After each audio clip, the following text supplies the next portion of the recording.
বন্ধু শোনো, আজ বলছি ঈশপের গল্প থেকে খরগোশ ও কাছিমের গল্প।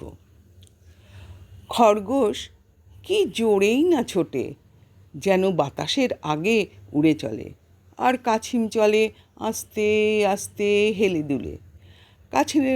কাছিমের ওই রকম হাঁটা দেখে এক খরগোশ একদিন হেসে লুটোপুটি হয়ে বলল, কি হাঁটাই না শিখেছ দাদা, এত টিটকিরি কিসের? এসো না পাল্লা দি, বলল কাছিম।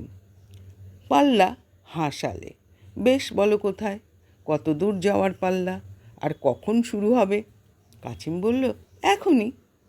ওই যে অনেক দূরে নদীর ধারে একটা বটগাছ দেখা যাচ্ছে, এসো দেখি ওইখানে কে আগে যেতে পারে। বলার সঙ্গে সঙ্গে পাল্লা শুরু হয়ে গেল। খরগোশ একটু দৌড়েই পেছনে তাকিয়ে দেখে কাছিম অনেক পেছনে পড়ে আছে। এদিকে ভীষণ রোদ্দুর। পাশেই গাছের নিচে একটা ঝোপ দেখে খরগোশ ভাবলে, যাই ওখানে গিয়ে একটু ঘুমিয়ে পড়ি। কাছিম কিন্তু রোদ্দুর টোদ্দুর গ্রাহ্য না করে ধীর গতিতে একটুও না থেমে চলতে লাগলো। বেলা পড়ে এলে খরগোশের যখন ঘুম ভাঙল, সে তখন আশেপাশে তাকিয়ে কোথাও কাছিমকে দেখতে পেল না।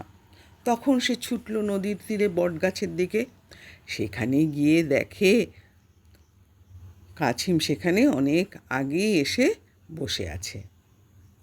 তাই বলে, কাজে মন্থর হলেও যে লেগে থাকতে পারে তারই জয় হয়।